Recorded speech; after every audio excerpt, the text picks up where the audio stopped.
नमस्कार दोस्तों, मैं गिरिराज व्यास आप सभी का एक बार फिर से मेरे इस वीडियो लेक्चर में स्वागत करता हूं। आज का टॉपिक है ग्राफ ट्रैवर्सिंग एल्गोरिथम्स, जिसमें हम एक पर्टिकुलर एल्गोरिथम पढ़ेंगे, वो है ब्रेड्थ फर्स्ट सर्च। इससे पहले मैंने ग्राफ पे 2 वीडियो और बनाए हैं। एक वीडियो में मैंने आपको ग्राफ का इंट्रोडक्शन एंड टर्मिनोलॉजीज के बारे में बताया है और दूसरे वीडियो में मैंने आपको रिप्रेजेंटेशन ऑफ ग्राफ के बारे में बताया है। अगर आप लोगों ने वो वीडियो नहीं देखा है तो आप लोगों के लिए मैंने दोनों वीडियो के लिंक्स डिस्क्रिप्शन बॉक्स में शेयर कर दिए हैं। Graph traversal means visiting every vertex and edge exactly once in a well defined order. Now we have two types of traversal algorithms. First is breadth first search algorithm और दूसरा है depth first search algorithm. आज इस video lecture में हम breadth first search algorithm को पढ़ेंगे। Breadth first search algorithm, जैसे कि ये नाम से ही बता रहा है, सबसे पहले ये जो एल्गोरिथम है वो एक ही लेवल पे सभी नोड्स को डिस्कवर करेगा, उसके बाद वो नेक्स्ट लेवल पे बढ़ेगा। अब यहाँ पे देखिए, वर्टेक्स को नोड भी बोल रहे हैं अपन, और विजिट करने को हम डिस्कवर भी बोल सकते हैं। तो ये वर्ड्स कभी हम वर्टेक्स काम में ले लेंगे, कभी हम नोड काम में ले लेंगे, कभी हम विजिटेड नोड बोल देंगे, क्या फिर कभी हम डिस्कवर्ड नोड बोल देंगे। तो इन सब में आप कंफ्यूज मत होना। So in breadth first search traversal, vertices और नोड्स आर ट्रैवर्स्ड और विजिटेड और discovered in breadth first order. और ये एल्गोरिथम एक क्यों काम में लेता है, जो कि हमेशा विजिटेड या डिस्कवर्ड नोड्स को स्टोर रखेगी। इसके अलावा इस एल्गोरिथम में हम किसी भी एक नोड या किसी भी एक वर्टेक्स को स्टार्टिंग नोड बोलते हैं, and then starting node is known as source node, और फिर हम सभी उन वर्टेक्स को डिस्कवर करते हैं जो कि इस नोड से रीचेबल होती है। Okay, now we will apply the similar approach for all other adjacent nodes which are adjacent to the source node। और ये प्रोसेस बार बार चलता जाएगा जब तक कि सभी नोड्स को डिस्कवर नहीं कर लिया जाएगा। अब जो आगे हम इस वीडियो लेक्चर में एल्गो देखेंगे, उसमें कुछ चीज़ें हम काम में लेंगे, उसके बारे में पहले हम डिस्कस कर लेते हैं। So we have colour array. एक हम कलर एरे काम में लेंगे, जिससे कि हम ये पता लगा सके कि कौन सी वर्टेक्स विजिटेड है या नहीं है। So we will use 3 types of colouring scheme, white, grey and black. ठीक है, तो सबसे पहले सभी जो वर्टिसेस है या फिर नोड्स है वो भी अनडिस्कवर्ड है, तो उन्हीं का इनिशियली क्या है, सभी का कलर वाइट होगा। जैसे ही कोई भी वर्टेक्स डिस्कवर्ड हो जाएगी लेकिन अभी फिनिश्ड नहीं हुई है, तो उसका कलर हम ग्रे कर देंगे। और जैसे कोई पर्टिकुलर वर्टेक्स फिनिश हो जाएगी, मतलब फिनिश का मतलब यहाँ से ये है कि जैसे कोई भी वर्टेक्स के सारे एडजेसेंट नोड्स हमने डिस्कवर कर लेंगे, तो ये पर्टिकुलर वर्टेक्स क्या हो जाएगी, फिनिश्ड हो जाएगी, तो उसका कलर हो जाएगा ब्लैक। एक एरे हम काम में लेंगे डिस्टेंस एरे, जो कि यह बताएगा कि इस पर्टिकुलर वर्टेक्स की डिस्टेंस कितनी है सोर्स वर्टेक्स से। अब इनिशियली हमें किसी का भी डिस्टेंस नहीं पता रहता है, तो हम सभी का जो डिस्टेंस का जो वैल्यू है वो इनफाइनाइट कर देते हैं। इनफाइनाइट का मतलब यहाँ से है बहुत बड़ा पॉजिटिव नंबर। तीसरा एरे हम जो काम में लेंगे वो लेंगे अपन पेरेंट एरे काम में, जो कि हमें किसी भी वर्टेक्स का पेरेंट बताएगा। पेरेंट से मतलब यहाँ पर ये है कि इस वर्टेक्स को डिस्कवर करने में कौन कौन से वर्टिसेस काम में आए हैं। तो इनिशियली हमें किसी का भी नहीं पता रहेगा कि किसका पेरेंट कौन सा है, इसलिए इनिशियली सभी की वैल्यूज़ नील होगी। एक ऑपरेशन काम में लेंगे अपन एन क्यू एस के। एक ऐसा फंक्शन होता है जो कि क्यू के अंदर एक पर्टिकुलर एलिमेंट एस को इंसर्ट करता है। अब जैसा कि हम जानते हैं, क्यू में कोई भी एलिमेंट ऐड होता है तो वो रियर एंड पे होता है। फिर एक फंक्शन लेंगे काम में अपन डी क्यू, जो कि फ्रंट एलिमेंट को डिलीट करेगा क्यू से। ओके, तो these are some functions and arrays जो कि हम आगे एल्गोरिथम में काम में लेंगे। अब आगे नेक्स्ट हम इसका एल्गोरिथम देखते हैं। Now here is the algorithm, जिसका कि नाम है BFS, और एक इनपुट अ ग्राफ G, और उस ग्राफ की जो वर्टिसेस है उनमें से किसी भी एक नोड को हमने चूज़ कर लिया एज ए सोर्स नोड। तो एस यहाँ पे हमारा सोर्स नोड है या सोर्स वर्टेक्स है। तो स्टेप 1 में देखिए आप, for each vertex U belongs to G V minus S, मतलब जितनी भी वर्टिसेस है ग्राफ की उनके लिए हमें काम करना है other than the source vertex. सबसे पहले हम क्या करेंगे, सभी वर्टिसेस का जो कलर है वो वाइट कर देंगे इनिशियली, क्योंकि सभी वर्टिसेस अनडिस्कवर्ड है इसलिए उनका सभी का कलर वाइट कर देंगे। इसी प्रकार जो डिस्टेंस है सभी वर्टिसेस का वो इनफाइनाइट कर देंगे, क्योंकि अभी हमें ये नहीं पता है कि ये पर्टिकुलर वर्टेक्स सोर्स से कितनी दूरी पर है। इसी तरीके से जो पेरेंट एरे हैं उसके अंदर सभी वर्टेक्सेस की वैल्यू हम नील असाइन कर देंगे। 5th लाइन में देखिए आप, अब हमें कितना सोर्स वर्टेक्स पता है, तो इसका मतलब हमारे सोर्स वर्टेक्स को हमने डिस्कवर कर लिया है। जैसे हम डिस्कवर करेंगे तो उसका कलर क्या हो जाएगा, ग्रे हो जाएगा। अब सोर्स वर्टेक्स से सोर्स वर्टेक्स का जो डिस्टेंस क्या होता है वो 0 होता है। तो 6th लाइन में आप देख लीजिए, डी एस का मतलब है distance of source vertex from source vertex, तो वो कितना हो गया 0। सिमिलरली जो पेरेंट होगा सोर्स वर्टेक्स का वो कोई नहीं होगा क्योंकि इसको सोर्स वर्टेक्स है, जो कि आगे जाके एक रूट नोड बनेगी।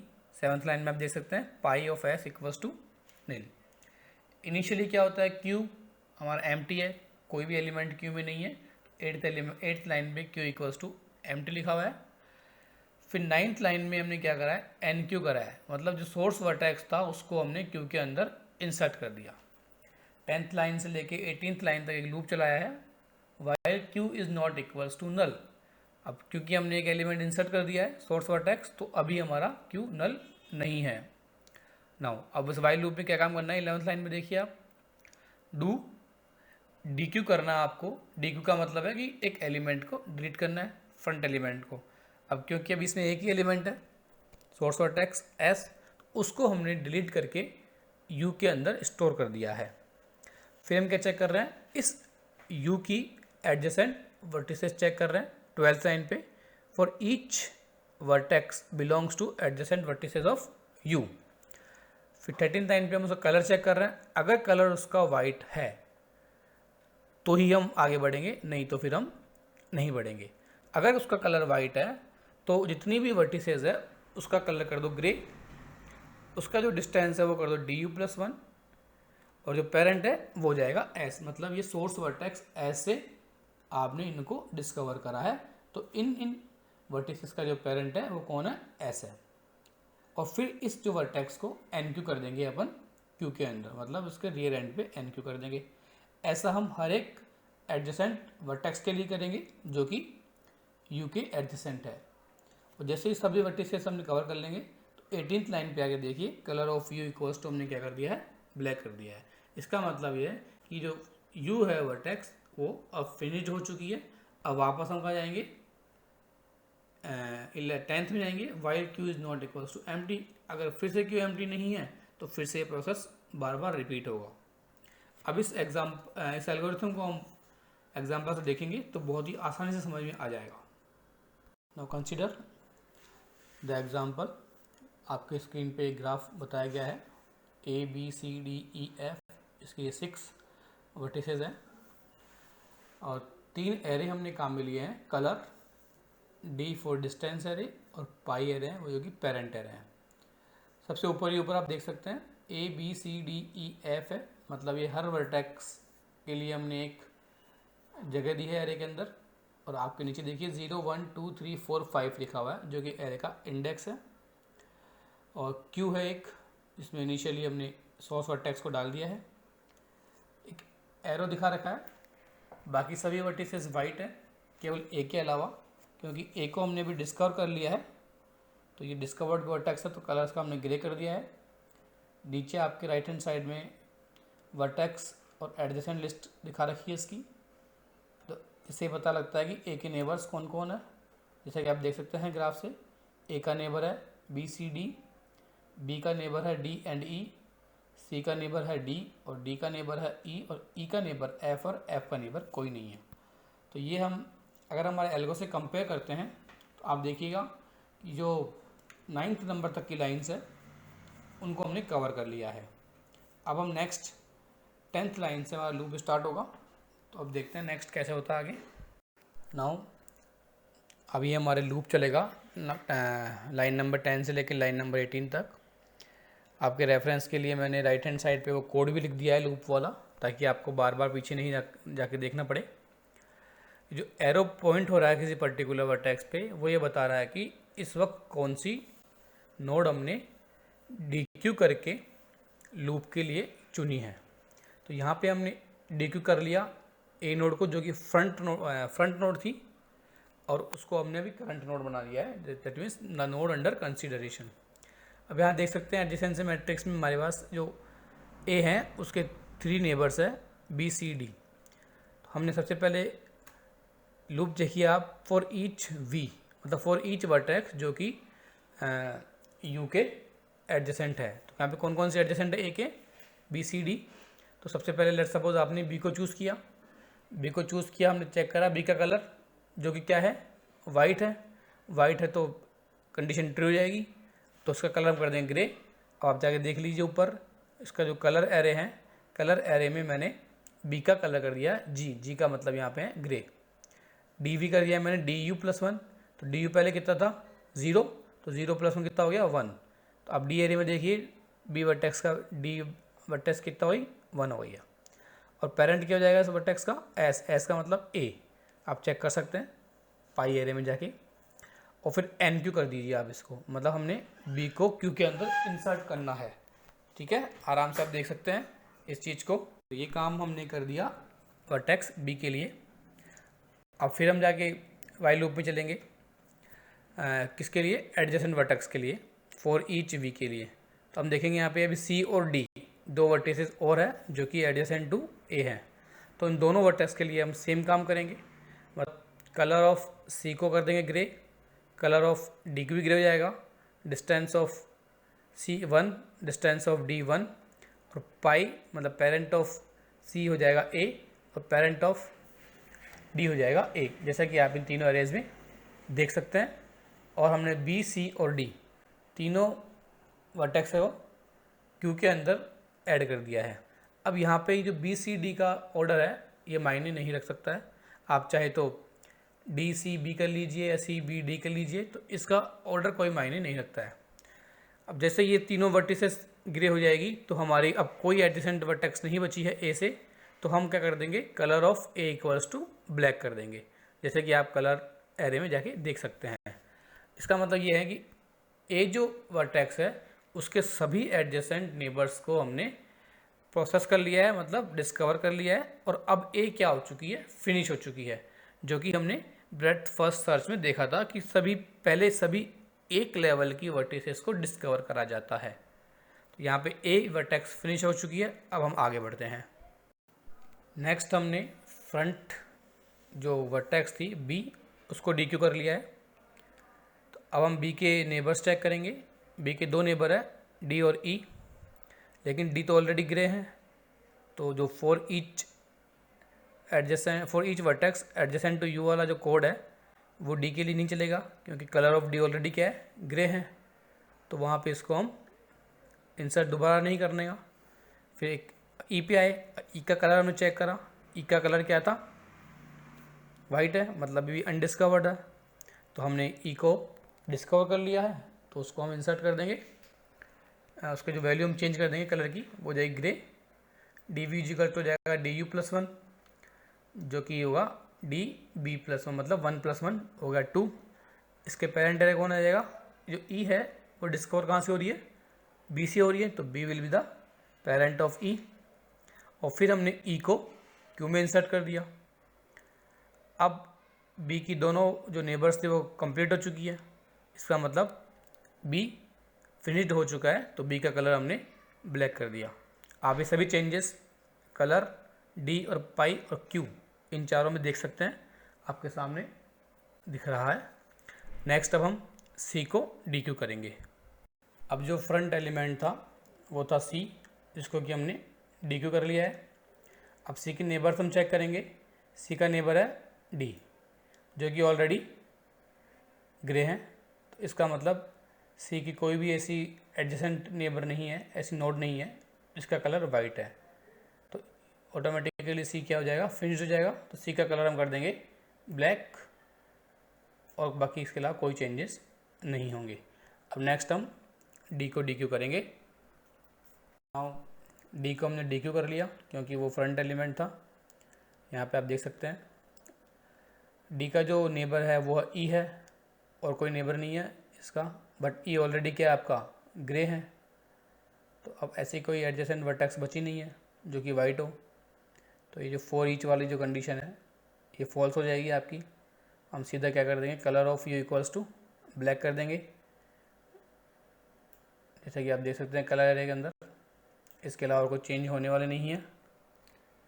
अब नेक्स्ट हम ई को डी क्यू करेंगे।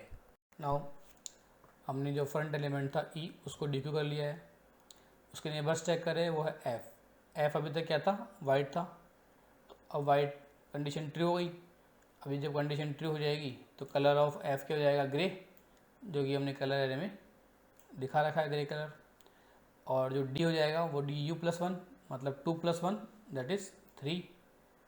और अभी जो एफ है वो कहाँ से डिस्कवर हुआ है, ई से, मतलब E will be the parent of F. तो ये 3 हमने चेंजेस कर दिए हैं। इसके अलावा ई का कोई एडजेसेंट वर्टेक्स है नहीं, तो मतलब ई भी फिनिश हो चुका है, तो ई का भी कलर हमने ब्लैक कर दिया है। नेक्स्ट अब हम एफ़ को डी क्यू करेंगे। नाउ एफ़ को हमने डी क्यू कर लिया, फिर इसके हम एडजेसेंट वर्टेक्स चेक करेंगे जो कि कोई भी नहीं है। इसका मतलब हम सीधे एफ़ को ब्लैक बना देंगे, जो कि हमने कलर एरे में चेंज कर दिया है। इसके बाद हम वापस क्यू को चेक करेंगे, क्यू की खाली है, तो while Q is not equals to empty, ये कंडीशन क्या हो जाएगी, फॉल्स हो जाएगी। इसका मतलब हमारा जो ये ब्रेथ फर्स्ट सर्च एल्गोरिथम है वो कंप्लीट हो गया है। जैसा कि आप ग्राफ में भी देख सकते हैं सभी नोड्स है उनका कलर क्या हो गया है, ब्लैक हो चुका है। तो अब हम नेक्स्ट जो करेंगे वो पेरेंट एरे को काम में लेते हुए BFS का आउटपुट देखेंगे। नाउ जो हमारा ब्रेथ फर्स्ट सर्च एल्गोरिथम है उसका जो आउटपुट आता है वो कहलाता है ब्रेथ फर्स्ट ट्री। उसमें जो रूट नोड होती है वो हमने सोर्स वर्टेक्स लिया था वो बनती है, और बाकी का जो ट्री हम कंस्ट्रक्ट करते हैं वो पेरेंट एरे से करते हैं। जैसा कि आप पेरेंट एरे को देख सकते हैं, पेरेंट एरे में जो ए वर्टेक्स है उसका पेरेंट है एन, मतलब नील, मतलब कोई नहीं है, कोई नहीं है मतलब वो रूट नोड है। फिर हम देखेंगे कि किस किस वर्टेक्स का जो पेरेंट है वो ए है। तो जैसा कि आप देख सकते हैं बी, सी और डी, इन तीनों का पेरेंट कौन है, ए।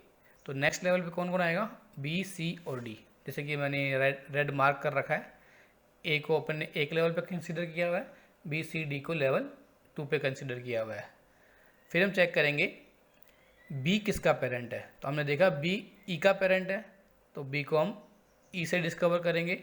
सिमिलरली एफ पर पहुंचने के लिए हमें ई पे आना पड़ेगा, तो E will be the parent of F.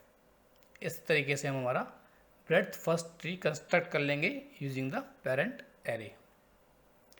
This is the breath first search algorithm. I hope आप लोगों को ये टॉपिक समझ में आ गया होगा, और अगर आप लोगों को टॉपिक समझ में आ गया है और यूज़फुल लगता है तो hit the like button. Thank you so much for watching my video. See you in the next video. Till then, take care.